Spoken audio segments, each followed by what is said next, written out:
current affairs. Hello, and welcome to Dystopian Fiction Has Been Moved to Current Affairs. It's quite a long time since I have said those words.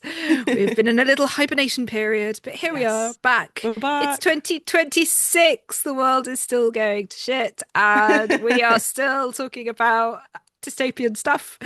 And Um, becoming more and more relevant by the day. Oh no, no. So Oh, before the world ends, we're just going to try and pack in some more episodes. And today we're going to be looking at a very specific way of how the world could end. Hurrah. We're going back to the nuclear explosion of all things, like we looked at when we did Threads. Now we're going to be looking at the rather more recent film, A House of Dynamite, which is on Netflix. And Masha is going to tell us what happens. So, spoilers start now. yes. Okay, so all is normal in the United States until sort of one US Army base in Alaska spots a missile launch from the Pacific from an unknown party. They missed the launch, they don't know where it came from. So eventually they narrow down the target of this missile is Chicago, which is going to affect over 10 million people, population 10 million. And the sort of story follows this almost like a real time, like 19-minute period in which we see different people in the White House Situation Room deal with this emergency. And the story comes in three chapters where at the end of the 90 minutes, they go back to the beginning and then they take the perspective of a different government agency.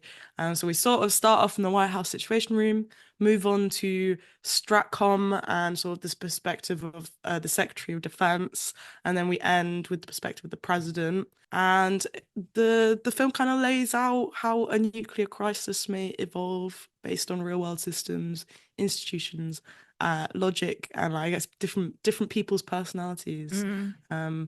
So we're kind of like taking the period of time right before the bomb drops rather than what happens after the bomb drops. Yeah, high tension. What was your opinions on the film? I guess before we get into like the Yeah. more like critical reception of the wider internet. I was talking to a friend about this film. She was saying, like, she'd turned on Netflix. She was looking for something that was just like, a sort of bit of a, typical kind of action thriller kind of thing. She found this film, she put it on, and then, like, 90 minutes of extreme anxiety later. You know, Yeah.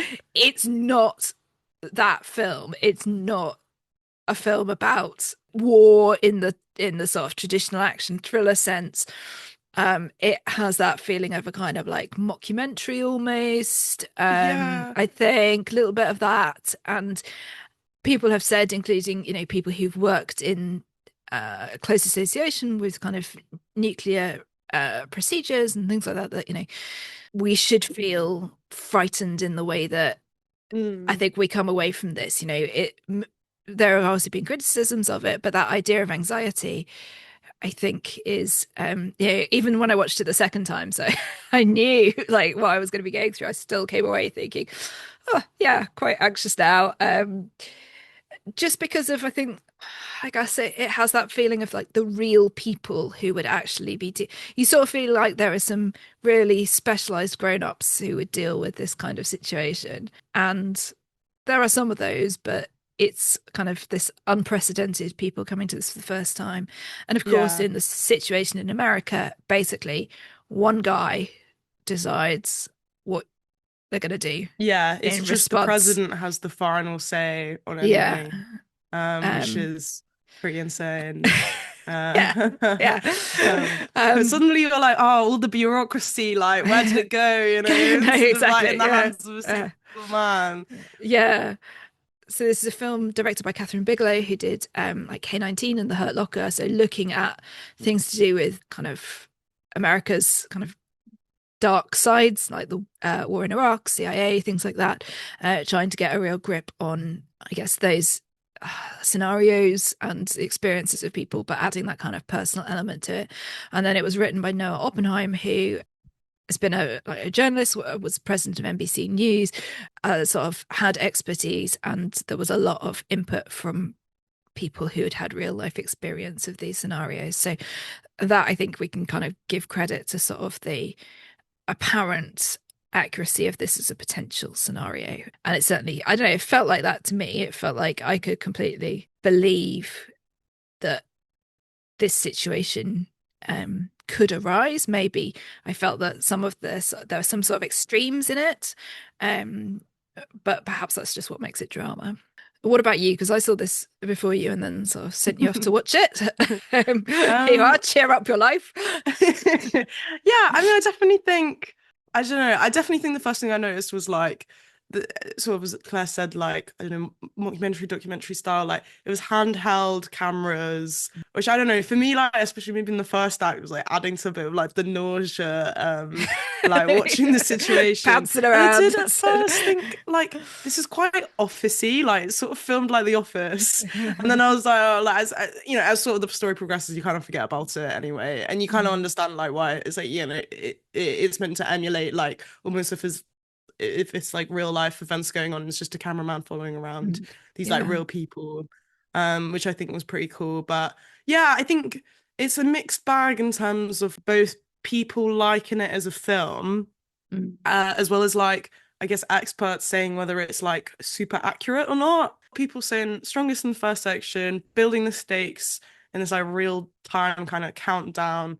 landing to the missile, and then as Mike McKill says in the Guardian review, sort of you're set to wondering where this like 2 hour film can possibly go once the countdown clock reaches zero, and it just goes back to the beginning, yeah. disappointingly, which I think, yeah, I see the point. I do see the point. Like, once the film ends, I think a lot of people are sort of like disappointed at the lack of closure because you don't end up seeing the bomb drop. You don't even know, you know, you're sort of going through this sort of like nuclear Groundhog Day, Mm. like three, 4 times over, and then you don't even see what happens. But yeah, I don't know. I guess it's more focusing on like how maybe sort of saying how absurd the system is. Well, I guess Mm, from the American perspective for that like mm, one specific country, how absurd this system and the sort of like chain of command is for like something that is literally like could be world ending. Um, mm. so it's like balancing good film, good story versus like what is the message it's trying to send or Yeah. trying to focus Yeah. on. And I guess like if you focus on the message and how they've just why they made the decisions that they've made, I thought it was pretty good. But I did find it super frustrating, and maybe like towards, I'm not super frustrating, but like towards the end, I was like, I don't want to see this again for the third time, like for 2 hours straight. I Yeah. don't know, maybe a little bit repetitive, but I don't know. That's like on the entertainment side. And sometimes films aren't simply for the purpose of Mm. entertainment. It's about getting you to like think about, I don't know. I think for me, it probably saved itself in that regard Mm, because Idris Elba was so good as the president. And so yes. that kind of introduction of that character who we've only had as a voice on a call, kind of in the second part, Mm, meant that you sort of re-engaged, I think, for me, with his particular predicament. And the tone is therefore different when like with his conversations, his sort of, especially his kind of private conversations with his wife and with his lieutenant who follows him around with the, what they call it, the football, the briefcase full of what to do in this scenario stuff. So for me, I think that saved it from being otherwise potentially repetitive. Also, I guess that like the overall period is quite short. That sort of reality that in the event of this happening, the firing of a nuclear missile, a 30-minute sort of decision period, or less than 30 minutes from kind of seeing it on radar through to the point of strike. That's real time, kind of what mm. would happen.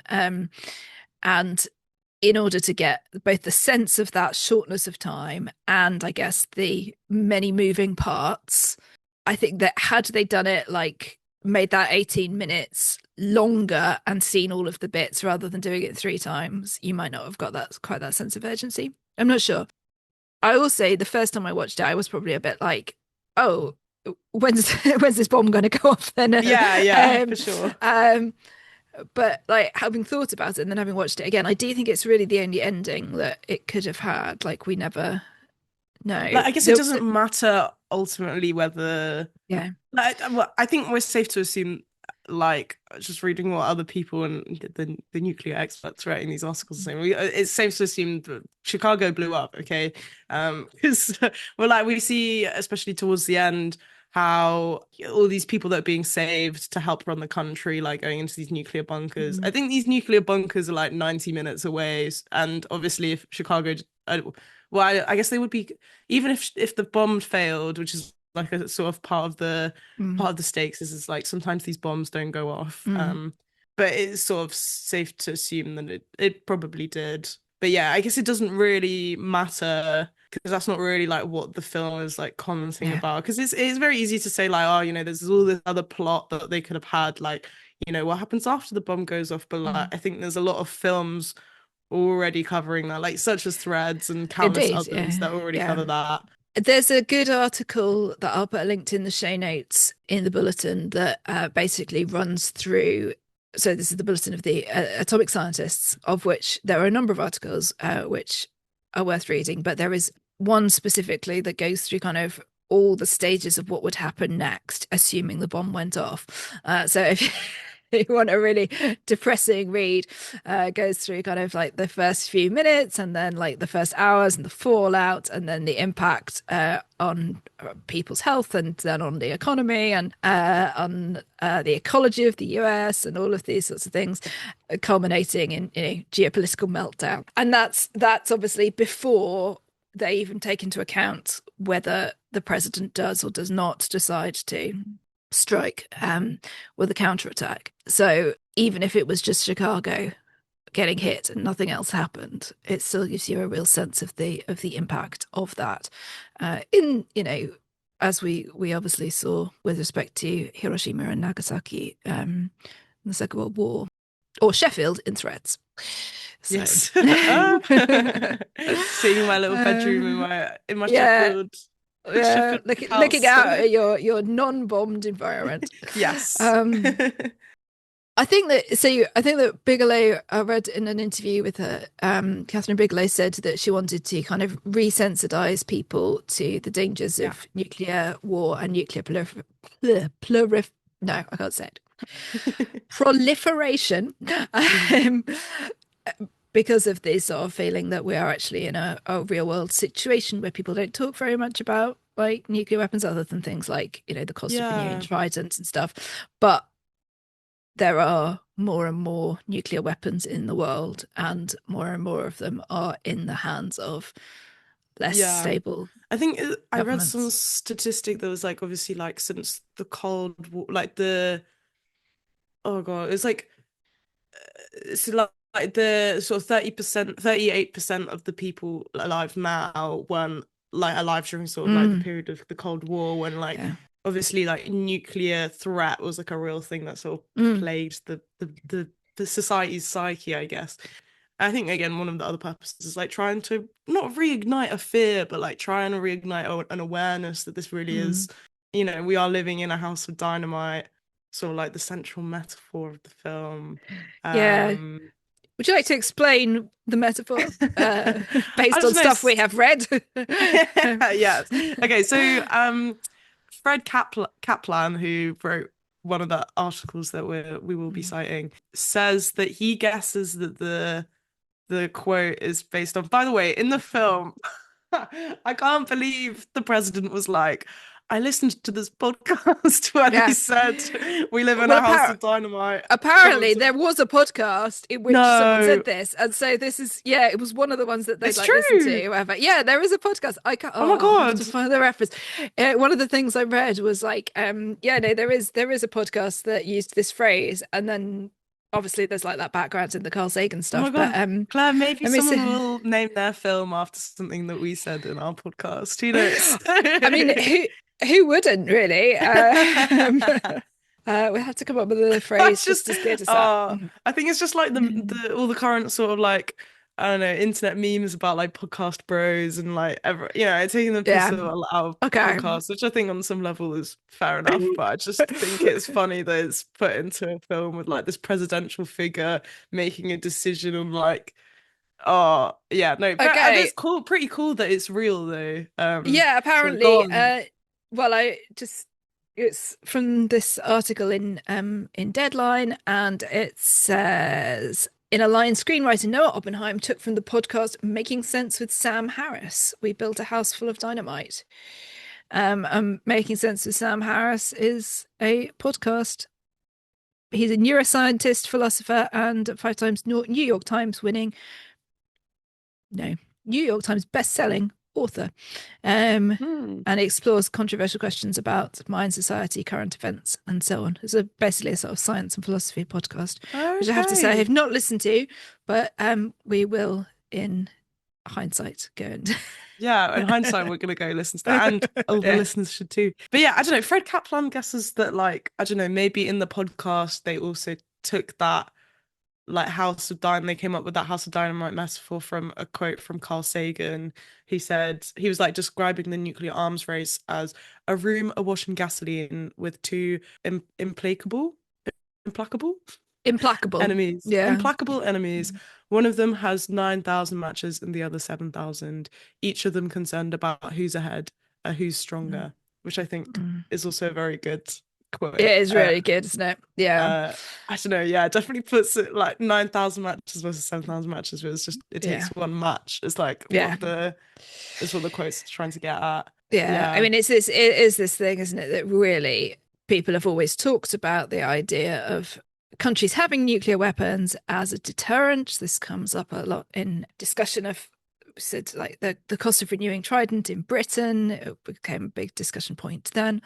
It's very expensive to maintain a nuclear arsenal, and you basically can never use it. I mean, so the idea is always that it's supposed to be some sort of deterrent, but if you ever used it in retaliation, you're it's basically all bringing about over. Yeah. the end of the world. I mean, and yet there's always this thing that's saying yes, but if we don't have it, then North Korea, they do. And of course, currently we've got a particularly bellicose American president, it would appear, Yeah. without much Yeah. Yeah. interest in international law. So is it even enough to say, oh, Oh my well, God. Russia and China and North Korea and India are the problem? Yes, When, oh my God, so true. Like, this is so Western centric when it's mm, like, okay, I feel like the crazy man at the helm of like the US, of the White House, is like the one we should yeah, be bloody worried about. Like,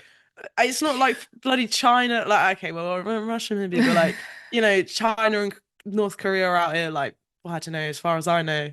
I might need to do a bit more research, but they're not like literally exactly breaking international law, like on the basis of yeah. like I mean, going North after oil or Korea something. is very difficult because, of course, Mm, intelligence is so limited, and mm, the nature of the state is so closed off, and they do have a bizarre authoritarian that is dictatorship true. in place. So, there are unknowns there. But yeah, I mean, I think that obviously there is a question with Russia at the moment, but and I think we're seeing an increased threat there, and you as a person Yeah. from Ukraine must feel this Well, I particularly. think I can comment that like I don't think what happened with like Russia or Ukraine was like unprovoked. I think especially like how NATO played a role in Mm, like I think Western powers were like sort of using Ukraine as like cannon fodder mm, in the sort of like underground Cold War that sort of still like roots through like yeah. geopolitical tensions now. Like I don't know, I whilst the stuff going on with Venezuela is like where this is just insanity. Um, I don't know, or is it just Yeah. reality?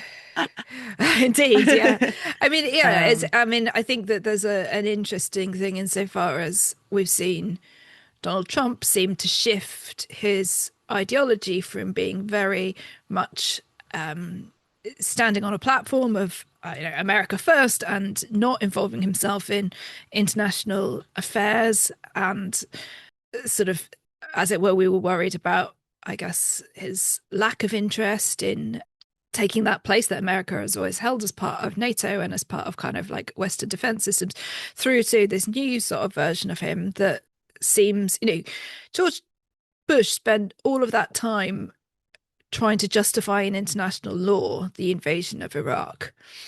And, that was the so-called intelligence that brought the UK into the war. All of that was about basically, I Mm. guess, ratifying in legal terms why it was acceptable for America to invade Iraq, and that it was not about oil. No, no, definitely not. Mm-mm. And now we've got Donald Trump, who's basically like, It is about oil. Venezuela has got oil. We want the oil, and also they have a corrupt dictator, which is But that's true. secondary to the oil. Yeah, we'll remove him, but also, even if you think somebody is a corrupt dictator, it Doesn't doesn't give mean you a that right. one sovereign state can march in, bomb the place, pull the dictator out, and put them on trial in their own country. I mean, it's And basically probably instill another dictator. Like I yeah, just well, I don't mean, yeah, I mean, it doesn't solve any problems in terms of the know. sort of political stability of the country. But yeah, so it just we've seen that. It's like since we decided we were going to do this film to us actually recording it, Yeah, yeah. these are the changes that we've started to see, and we've got the threat to Greenland, hanging over Donald Trump's next moves. What's he going to do Mm, with that? So, yes, it's not the same as saying that Donald Trump would immediately press the red button or whatever, but um, it certainly raises questions. I suppose the thing is that mm. Idris Elba seems to be, he's a bit of a kind of Obama type president, I guess, in the way that he is portrayed. Yeah, sort of. I Yeah. think that the Republicans are not going to have a black candidate, so we can assume that he is Democrat. Yes, that's true. So, he's something different from what we have now. But therefore, in the Yeah. film, we've almost got the best case scenario, and even he is Has under a very has under pressure, very hesitant. exactly, yeah, Yeah. I don't know. Well, um, like speaking about how having like a leader such as like Donald Trump, who we could argue is maybe a little bit on like the not so mentally sound. Not men. I don't think he's mentally unsound, but like reasonably unsound. Is I don't know. yeah, For example, there was like in one of the articles that we read, it was like the example of the Watergate crisis, mm, 1974. So when like Nixon was like ready to get impeached, and he was a bit like not mentally quite there. The Secretary of Defense privately asked the Joint Chiefs of Staff to alert him if they received any unusual orders from the White House, which technically was illegal insubordination, yeah, as neither the Secretary of Defense or these chiefs were in the nuclear chain of command. But I don't know. Some like people argue that their action is portrayed as like patriotic and world like saving because it was like prioritizing restraint mm, over strict adherence to protocol. So I don't know. Maybe hopefully there's someone in the chain in the not necessarily in the chain of command, but like somewhere up there who's kind of like putting in some illegal insubordination in there yeah. somewhere I suppose the worry is that to where we safeguard the saw, world. Or yeah, go we on. saw though with Trump's second term, we Mm, know how he surrounded himself with yes yes. men, essentially. That does reduce those, I suppose, Sort of safeguards. safeguards, without people to say no. No, Um, that is true. Like so his yeah, yeah, just fired everyone, yeah. yeah, you have to hope, obviously, that I guess, the many different people who are involved in this kind of process, as we see in the film, have some sort of effect, some sort of, I guess, intelligence led or experience led input into what decisions are made. But we do see that Mhm. ultimately they don't agree, and the president is left, essentially sorting through. Yeah, there are protocols, but he still has to make decisions within those protocols. Yeah. Um, Well, do I we guess want to one of sort of go oh on. go on, go on. I was just No, going I to was say that gonna one of the you say. critiques, one of the critiques, so 2 second delay here. One of the critiques of the film is obviously that the protocols would not, I suppose, bring it down to this kind of binary of shoot now or don't shoot at all kind of thing. It's sort of saying, well, time is actually the one thing that the protocols do advise, like do allow for. So this sort of pressure to to not wait until the missile has, detonated or not wait for intelligence as to who launched it. You It's must like probably fire now. untrue. Yeah, Yeah. I think that's probably a little Because bit of dramatic license there, but yeah, for sure. No, I was gonna say, well, maybe we should sort of go through where like experts have said, I guess the film lines up yeah, as truth or yeah, where it doesn't. Because yeah. yeah. Okay. So it says here that the president would likely be advised to ride out the attack.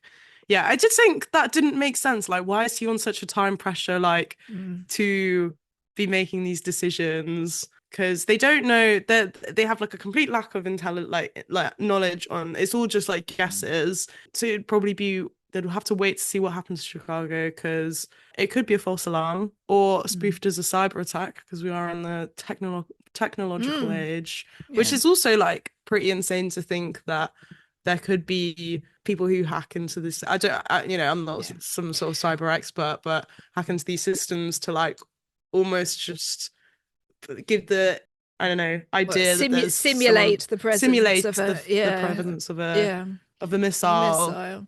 Again, one of the sort of potential critiques is that there's not a great deal of kind of credence placed on the idea that this is possibly an accident. They're Yes. sort of straight to the idea that this is kind of hostile intent, which again, I can sort of, I don't know, maybe this is just my bias against Trump, that I can Yeah. completely imagine he'd be like, who is trying to attack my Oops. country? We need to make America great again. Yeah. Rather than sort of saying, okay, there could be an error somewhere. But basically, the obviously accidents happen, and also things just don't, Yeah. like, But sometimes also just don't do what they're supposed to do. But they I also think it mentioned that they're training AI to deal yeah. with parts of missile launch. Yeah, Um, yeah, yeah. and I Which is suppose, insane to put something in the hands of like an inanimate machine that like it doesn't I don't know, like I know it could be programmed to consider, I don't know, sort of like maybe utilitarian like lives per I don't know.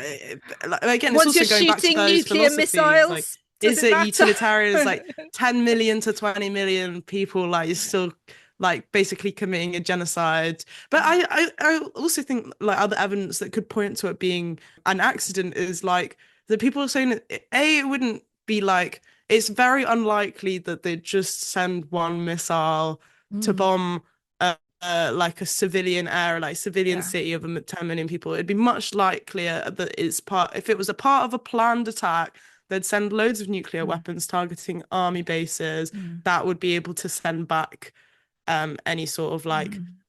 Yeah. attacks on whoever the sort of perpetrator of the first missile was. And as well, additionally, what else was I saying? It wouldn't also like it wouldn't just be some sort of like normal day, like often like people would only really as Claire was saying, you can't really you have all of these nuclear warheads, you can't really set them off because once you do, it's sort of really like worldwide suicide. Like Annihilation. Yeah. it Yeah. wouldn't just be like from like sort of a Mm, normal day, it'd like often be like the result of like the tipping point of like mm, geopolitical tensions or whatever. It wouldn't just kind of come out of a yeah. vacuum that Which I this suppose sort of is one attack of would the take place. reasons they kind of lean towards North Korea, because Hmm, obviously with the lack of intelligence that there, is and true. their one sort of intelligence specialist is saying, well, we didn't think they had sea-based launch capabilities, but we wouldn't necessarily know. And also, I suppose that sense that, starting something to initiate chaos is actually what this achieves. So it's not as you say, it's not a typical attack if it is an attack, but what it does achieve, and I suppose the argument in favor of the time pressure that the president is put under, is this idea that because their reaction or their responses fail, the world sees this, it's on everybody's satellites and so on, picking up that the Americans could not shoot down this missile. It's going to take out Mm, it's going to take out Chicago, and essentially puts them in that precarious position of, well, I guess, if you do you remember when we did Leave the World Behind, and it was all about like causing chaos because there were all these different potential enemies involved, and some people were sort of saying it's China, and some people were saying it's Russia or it's the Middle East or whatever, and the idea was that lack of information, along with the bombings and so on and so forth was what was causing like a chaos vacuum. I suppose Mm. there's an argument for saying that this would do exactly the same thing. The Americans are supposedly, according to the film, and again, I think you might say that this is kind of contested in the literature, but they're basically saying, okay, we'll pick the big enemies who have nuclear capability and we'll just, essentially kind of like randomly Hover bomb over them for a yeah, bit, yeah, yeah, exactly, and and we'll threaten them or we'll take out some of their military capability, but yeah. Well, that's a they were world saying that, war. I mean, yeah, it's a world war, and they were saying like, even if it wasn't from, let's say, like Russia or China, or whatever, like that, it's the possibility for them to take advantage of the yeah. situation to attack the US. That was like the other kind of like suggestion or Mm. support. Yeah, it also goes back to again like like the president would most likely be suggested to ride out the attack because like once the bomb detonated, which like they're ground-based interceptors that were meant to sort of Mm. like hit the missile. Once they failed, like Chicago's gone, man. Like Yeah. once it Mm. detonates, like national labs and intelligence communities can like Yeah. attribute the nuclear material to a particular country, which then can be like taken on to next steps. But Yeah, I mean, I think that as far as I've read, the thing that is well, I've read a little bit of stuff against this, but like that's really accurate is the actual difficulty in taking out yes, um, a missile of this sort. I mean, there was one article that basically objected that in this situation they would just keep shooting at it and not go, oh, we can't waste any more because they might shoot more in no, the next in it, round. what? Yeah, um, it's like yeah, but insane. wasn't there also something about like the timing of it as well, though? Because essentially their missiles failed and then it entered terminal phase anyway. So it was like there wasn't a fast enough reaction time. The question was like, why is there no plan B? And also, if there's a 50-50% success rate, why would you not send more GBIs in the first First place? place, yeah. And it is so it's like they said like 61% in the film. They say 61% Mm. success rate in tests, and it is so we looked up the figures, and it is indeed just over like a Mm. 50% chance Yeah, if they separate from the rocket, which as is shown yeah. sometimes they don't. But also in these tests, like it's planned like weeks in advance. Mm. They know in the test they know where the missile's been sent off Mm. from, the target location, the speed, etc. And like obviously this is in the film like in a real Mm. life scenario. Mm. The Secretary of Defense says, this is what we spent 50 billion like dollars on is on a coin toss, and it's not 50 Yeah. billion dollars since 1983, like the Reagan era. They spent Mm. 500 billion dollars. It's just like Mm. numbers you can't even like possibly Yeah. imagine. Like And we'd be talking about much more spent on Donald Trump's plan for the the Golden Dome. Golden Dome, not the Golden Globe. Yeah, yeah. The Golden Um, Dome. which is I don't fully understand exactly the sort of technical details of it, but essentially the Israeli military have the Iron Dome, and this is essentially a missile defense system, and Yeah. Donald Trump wants to build an even bigger and better one for Yeah. the US, Again, which I think is just going to yeah. be everything I read is that it might cost as much as $1 trillion and probably still won't Yes. work. Yes. Well, no, and also like again, this is from the reading we've done, but like the types of threats that this Golden Dome is made to like counter, the US already has many weapons against already. Like, Yeah. it's just I don't know. I think it's more for theatrics and to be able to say Yeah. we've got this Golden Yeah. Dome rather than being Well, I actually mean, like and how pragmatic much by of the this way. is theatrics? I mean, how much of it is basically saying, we've got all of these great weapons, so don't try shooting your weapons at us because, look, we've got all this stuff, which I suppose is what the film is saying. The moment that all this stuff that we have doesn't work the way it's supposed to, and everybody Yeah. knows, then the effect is essentially gone. Yeah. Well, also, But and in reality, like these different like counter missiles that are meant to like hit out these like nuclear Mm, warheads out of the mm, sky. You're going to be in a real world scenario.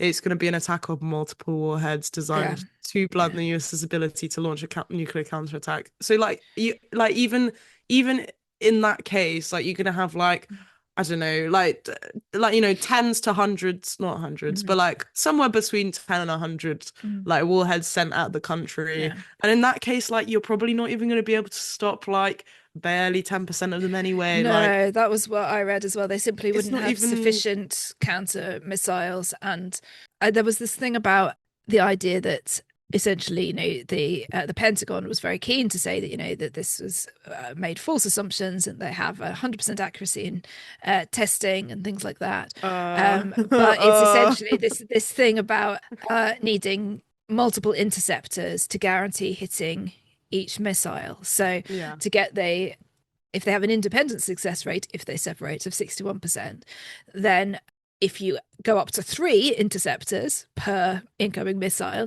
then your probability goes up to 94.1%. And if you do 4 intercepting missiles, then you get 97.7%. But you're talking about 400% of the missiles that, you've got to have in retaliation to deal with those that are incoming. So but again, it all seems to me to be somewhat moot because the moment that you get any kind of atomic weapons being chucked around between multiple nations, you're talking about world-changing phenomena, if not the kind of annihilation of human life, depending on how, many Yeah. nuclear explosions you end up with, and the effect of fallout. Fallout, which we have also done season 1 of. Season 2 is now streaming. It's not all out yet, I don't think. I haven't finished watching it. But yes, so that Yeah, too for yeah. nuclear stuff. Go check it out. I think that there are lots of questions on there about kind of, I guess, the reality of this.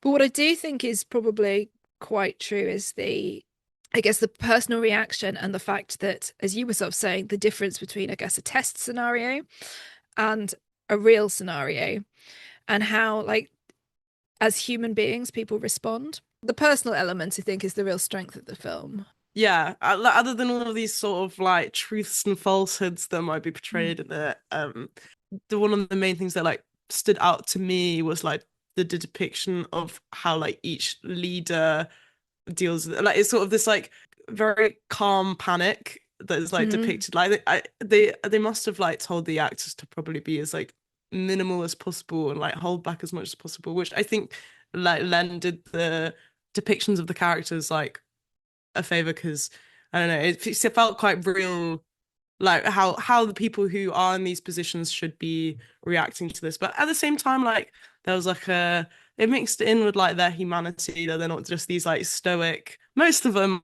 are on these like stoic Mm. sort of like unfeeling robots who, still in the face of this, like trying to reach out to their loved ones whilst at the Mm. same time trying to do their jobs. And, like the president who is like the final say on how the US reacts is like calling up his wife to get advice on like Mm. what to do. Yeah. But instead of it just being like some sort of arbitrary work thing, it's like the fate of the world. Like, Yeah. um, I don't know. I think Yeah.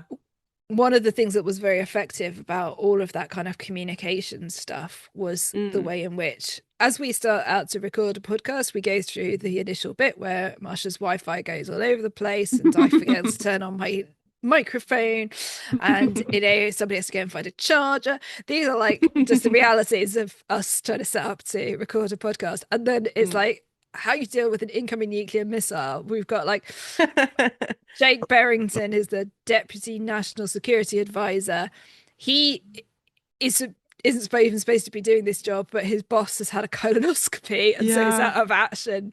And so he's running along on his phone and like Mm. he's buffering and losing reception. Yeah. And They're like, this like, guy's taking a walk. And I was like, oh, yeah. he's trying to get to work. And then there's Anna Park, who is the North Korea specialist, and she's trying to watch a reenactment of the Battle of Gettysburg with her son, so she can't hear anything because there's all these people like firing old weapons, replica weapons around her. And the conference call, which is like only one step away from, can you hear me? You're on mute. It's all that sort of like stuff. And I think that conference calls are like obviously like really, really common in the way Mm. that sort of like the White House works. But even so, there's like the oh, you're going to need your card to do this, sir. A little bit like, helping your granny with the, you know, Yeah. internet, whatever. I don't know, I was saying when we were planning for this, like, you just really wish that there were a whole bunch of essentially like really skilled grown-ups that we handed this stuff over to. But even the skilled grown-ups can't like agree or don't have the like resources Mm. or experience or whatever. Well, I don't know. It's also like, there's never been such a Yeah. situation where like a nuclear bomb has gone off or Mm. has been on its way to hit. Oh no, sorry, I'm bloody lying. I'm lying. Yeah. That's wrong. Well, I guess in the like modern world where everyone's got a Not nuclear warhead not in themselves, the that's what I mean. post-Cold War era. Yeah, Yeah, exactly. We post-Cold haven't War had, era. yeah. That's what I meant to say. I was like, wait, that doesn't sound right. I think I'm just spreading this information. Historical revisionism. Okay, anyways, but yeah, no, in the post-Cold War era is like it sort of Yeah. and the president saying, Idris Elba saying, I've been briefed on what happens when the Supreme Court justice dies. And Yeah. I remember what to do for that. And if the guy that you replace him with dies, and if the old guy comes back from the dead and decides he wants his job back. And like, but he's like, I've not like, well, he's like, I've been briefed on it, but I've not really been like, I don't know, Yeah. Yeah. I was sort of like reading along, and apparently, a lot of like the presidential figures like end up, because it's such a I don't know, like quite a not a drab thing to talk about, but Mm. they often like ignore the subject, or try to like Yeah. avoid the Yeah. subject, or like talking about it as much as possible, trying to get through it, like and sort Well, of saying like, what are the chances this would ever really happen. yeah. um, And I guess could you ever plan for it? I mean, realistically, no, I no. suppose in a way the best planning that there could be is done insofar as, they keep up to date options for kind of this scenario. But I suppose, unless you've got some sort of micromanager sort of president, they can't be on top of all things at all times. And arguably, this Mm. isn't their priority. I think that is a fair point. The problem then, and I don't think that this is so true if we're thinking about the UK because of the way that things work with our government and heads of state. But when you've got a president who basically makes the final decision, and Mm. yet they're not the most informed person, Yeah, that's no, quite exactly. challenging. What bloody Mm. qualifications? Yeah. It's something like my mum.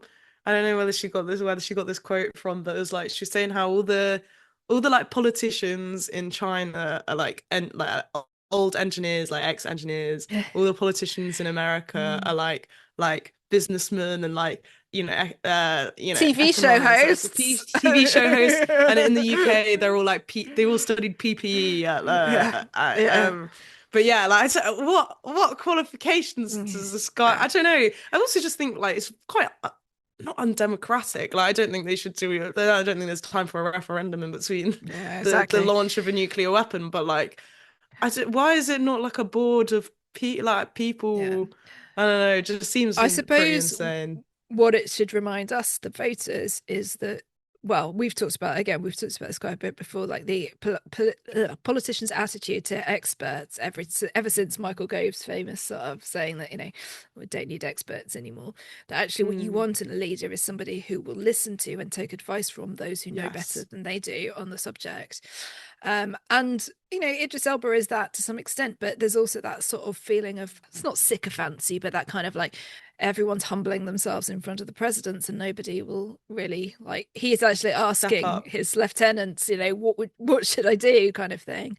Mm. um there was a quotation in from Jimmy Carter that I read, which was, so basically these kind of like options for what a president can do in terms of retaliation, which are described by his lieutenant as rare, medium, and well done, which is really dark. Okay. Yeah. But yeah, the sort of like different levels of retaliatory attack, and they're all Yeah. in these like laminated pages, and that apparently started with Jimmy Carter. And he said, like, when he showed the attack plans for a nuclear war, he basically said, I'm pretty smart and I don't understand a word from this. a word of this, and that's why it was simplified down. But you know, that's Or the into thing. like a menu, like that's what, and I think they call it like the Jimmy's menu or something like that, and that's like Danny's Denny's, menu, which is a Danny's diner, I menu, think. Yeah, diner, yeah, like a diner menu, like simplified, and therefore like the sort of medium rare, well yeah, done, yeah. And reference there. it's It's properly like again on so those like dark. laminated sheets, so Laminated you can sheets, yeah. wipe the ketchup slash blood of thousands off it. You know, it's sort of, Oh, oh, it's yeah, it's chilling. The other thing that I noticed was you get that difference between like the president who is temporary and the members of non-elected staff who are like long-standing. So I like mean, yeah. Cho, Cho, his name was, I can't remember what his job was. But anyway, he is the guy who's with the president at the basketball thing.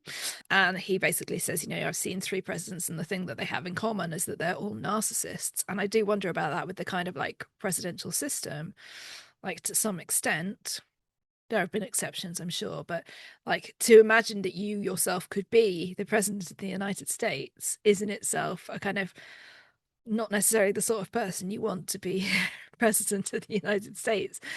And then you make the, you know, they become commander in chief, and then they have access to these world changing kind of weapons and decisions. What about the kind of like other personal aspects of the characters? Because as you say, they often try to like juggle this kind of like professional stoic kind of attitude with their own personal situation. So we see the woman who leaves her sick child with his father to go into the White House, and has his little dinosaur Mm. with her, which Yeah, the apparently Secretary of Defense with his like estranged daughter. yeah, Yeah. yeah. I mean, that's a very good example because of course he's kind of like muting the call to try and sort out like how to save his That daughter. was like, yeah, I mean, no, I mean, I was gonna say fair enough, but like, yeah, you are also like risking the other 10 million people. I don't know, like how I think it was very interesting him being like, get a helicopter, like Mm, helicopter her out of mm, there, like trying to, mm. the privilege of like this one girl to have someone Yeah. trying to save her. She doesn't even know she's about to be. I've got mixed feelings on this because on the one hand, you're right, it's sort of, although he fails in his plan, it would give privilege to saving his daughter Mm, above everyone else. But on the other hand, I'm not sure that I necessarily want somebody in charge who doesn't doesn't want to save his daughter, feel, yeah. yeah, exactly. That's No, the I thing. agree. That is Um, well said. Well, he at the end jumps off a building as he well, does. like which is I think quite a bit of a left turn in the I don't know. Yeah. Obviously, we can only like infer like from the film what like this Mm, man's situation might be. I don't know, maybe mm. he's divorced his wife, estranged He's daughter, widowed. It comes up right at the oh beginning when widowed. he's Okay, on the golf course. He takes a call and he's like, "Oh, thank you for coming to the funeral, and we had 30 good years or whatever, you know." yeah, So I guess he feels like he's lost everything. everything, yeah. Um, I think in a way he does his daughter a good thing because he doesn't try and get her out and let her know, because the chances of him achieving that were so sort So of small. small, yeah, He cares more that she's got somebody in her life that she's basically yeah. walking to her death with. Oh. Um, yeah, That's I don't actually know. so beautiful. Yeah, I don't know, yeah. not beautiful, but it's very like, I don't know, it's quite touching, I'd It say. is. There's pathos Um, there, I think, and yeah, for sure. but I think that there's a mirroring of a previous Cold War defense secretary who suffered from depression and walked off the top of a building Oh in the wow. same way. So I guess it reflects the actual kind of like reality of the pressure that is placed on people making these Mm. decisions. Um, and I think that there's also something like the very fact that he's just like playing golf and he's like been in this job for a long time and he's an old guy and you know his wife's died and his daughter's estranged and so on. You sort of feel like I don't know. He I also mean, probably he's didn't want to live in the world that was yeah, about to exactly. Yeah, like and happen. he's also the one who's very much like we must strike back, whether realistic or not. You know, he's the one who's sort of saying no to do anything else is surrender. Is that the But Stratcom guy who was yeah, saying so that anything else is surrender? he says it he puts into words that it's suicide or surrender if that's what the president, if the president wants to think of it as surrender, essentially.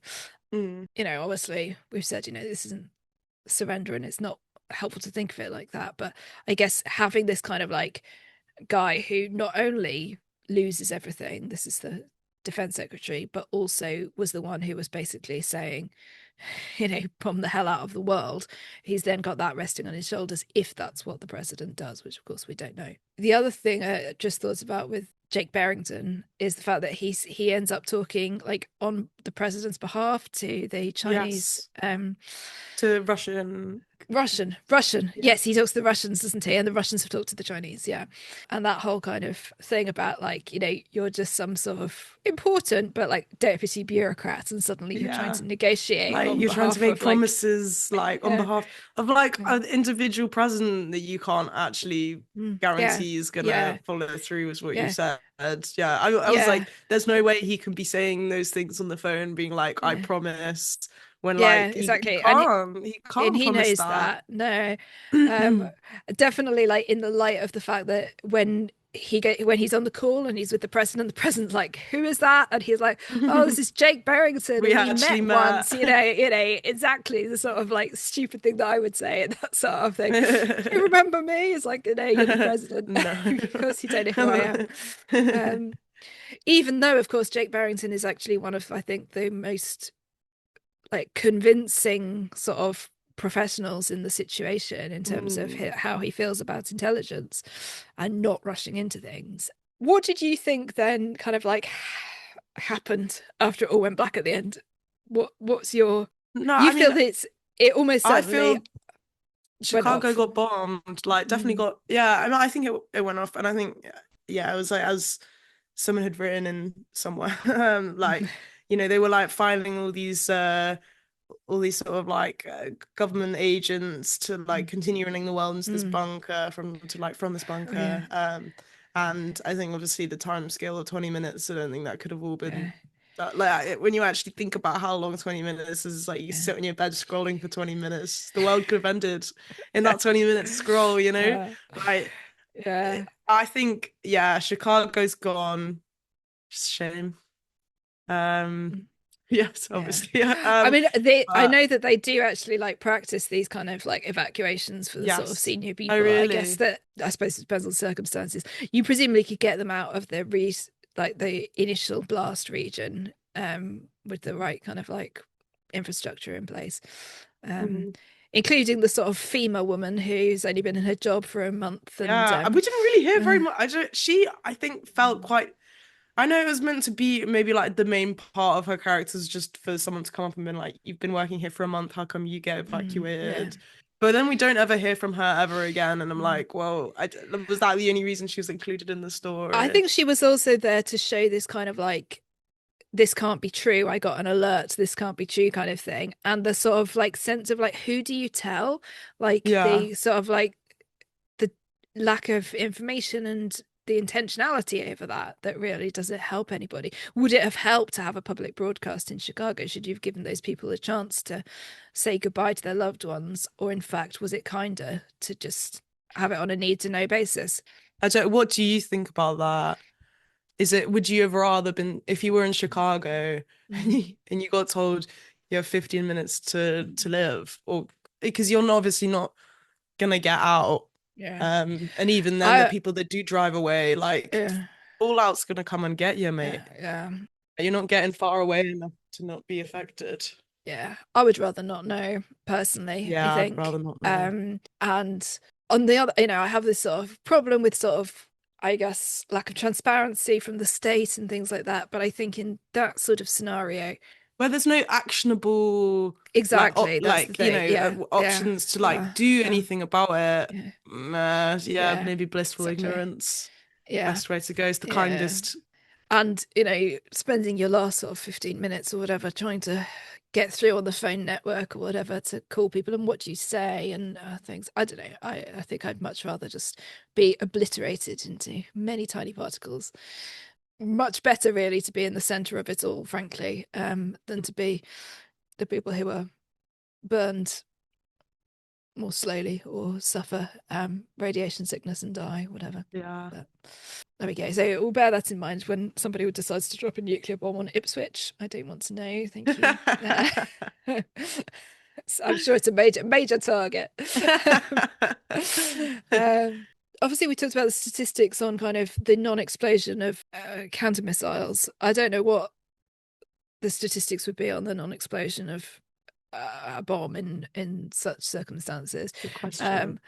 Um, I don't think it was written anywhere, and I suppose we probably just don't know because apart from, I mean, obviously we did, they do missile tests in the sort of like ocean and things like that, but none of them are exactly going to mirror the Yeah. effects of dropping a nuclear missile on Chicago. So I guess other than kind of computer simulation, maybe it's not possible to know.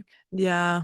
And my hope is obviously that the president would, I suppose, as often as it cut his losses on Chicago and accept that he needs to wait for further intelligence and that this is not an act of surrender and not give in Yeah. to sort of voices that are saying, you must show strength. But in reality, I don't know. I wasn't wholly convinced by the arguments I read that said, there would never be a sort of knee-jerk reaction in such situations. I think it would I guess depend on. in the US context, it depends Mm, who's yeah, in charge. who's in Like charge exactly. it depends Yeah, on exactly who's the president at the time. yeah, Which is insane, which is mad that mm, it's literally down to the yeah, personality of like this one person, and mm, that's the chain of command is like down to the yeah. one individual. Whilst I don't think that'd be the case for example, in the UK where it's not. No, I don't know and I the don't details actually of it, know but what the protocols are in terms of like their protocol. does the king have to approve as the head of state Nah, or surely, sure. I swear, if the king's involved in the nuclear chain of command, I'm gonna have some. well, I would imagine that it's probably a formality, but he is the head of state. So it's a bit like there's certain things that the head of state has to do, even though officially like they'll just do what the government tells them to do. Oh no, the ultimate decision. Well, I don't know if this is AI overview. So take this, Oh don't take right, this with a pinch of okay, salt. good. Ultimate decision to use the UK nuclear weapons rests solely with the Prime Minister. Let's see where Oh, this does link it? takes us to.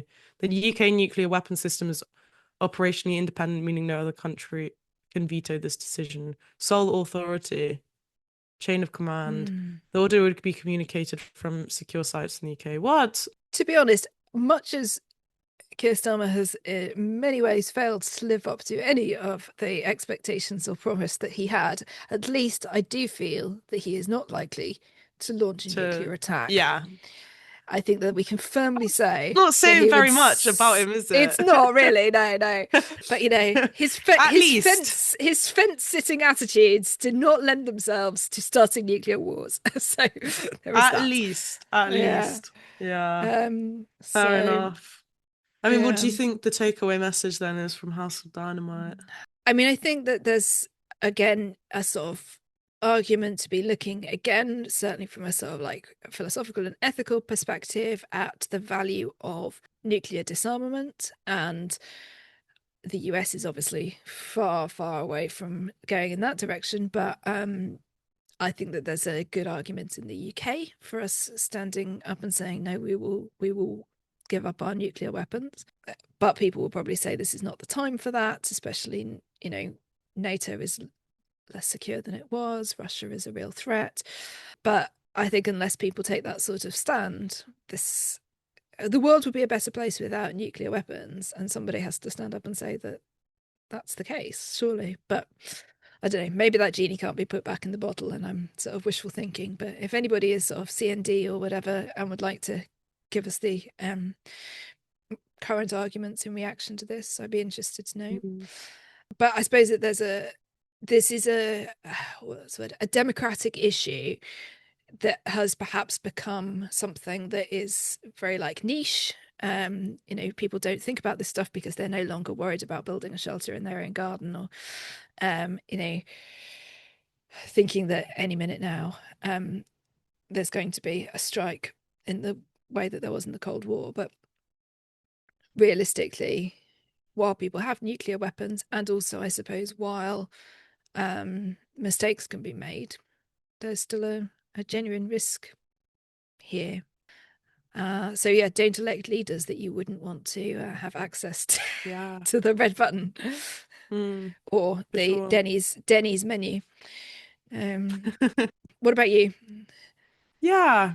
I mean, I'd agree with like I don't think this is the sort of, we've had films like Threads that have been, I think released by the BBC and Yeah, it have, was. Yeah. swayed like I guess the stance of people in power, Mm, but I don't yeah. ultimately see this swaying, someone like Donald Trump, No. from his like Golden Dome project and things. So yeah, I guess maybe yeah, the goal is to sort of like reawaken people's like sort of make people like aware again of like what the actual realities of how close or like how possible a nuclear Mm, war could be, and mm, to ask what can we do about it, and what things must change to mm, how we can, I guess I know most people don't feel like voting, mm. casting your ballot is doing very much, but I don't know, I think you need to exactly is like think about who you're electing in power and who you want to be pressing the red button basically, Yeah. or having hovering Mm. hovering their Hovering finger over over. Yeah, the yeah, exactly. hovering their Yeah. finger, no one's hopefully no one pressing the red button, Yeah, exactly. That would be hovering their best. finger over the red button. Yeah. Yeah. Yeah. Well, there we go. So, let us know your thoughts on this film and on where what you think the sort of the answers and the takeaways are, because I think that it's one of those that doesn't give easy answers. It raises a lot of questions. We will be back in our new flow for 2026 with something that we have, despite great discussions, not actually decided yet. Yeah, we've got some um, ideas. We've got some ideas we floating have. around. We've got a few things lined up that we will definitely be doing this year. Some new, some old. I'll put something on social media when we know what we're going to be following up with. And please do let us know your thoughts and things that you'd like us to discuss. Thank you to those people who've done that in the last few months. We are bearing your suggestions in mind. And in the meantime, you can follow us on Instagram or on Blue Sky. You can visit our website. Dystopian fiction has been moved to currentaffairs.com, where you can buy some spectacular merch. I am, in fact, wearing a t-shirt Oh, of I this right also got now. I've got the same one. I've not got it with Yeah, me. I've not got it with me, uh, but Santa blessed me with so much as well. there So you we're gonna be go. repping So, dystopian yeah, fiction as we move to current affairs. There you yeah, go. that's right. So you too can spread the message with one of our t-shirts or a nice cup or bottle or stuff like that, so that everybody knows. And you can also, if you prefer, just make us a straight up donation. Thank you to those people who do that. We have a coffee link on our Instagram and on our website, so check it out there. Okay. Well, thank you very much, Masha. Thank you very much, Claire. And thank you, listeners. We will see you in a couple of Thank you. weeks. Bye bye.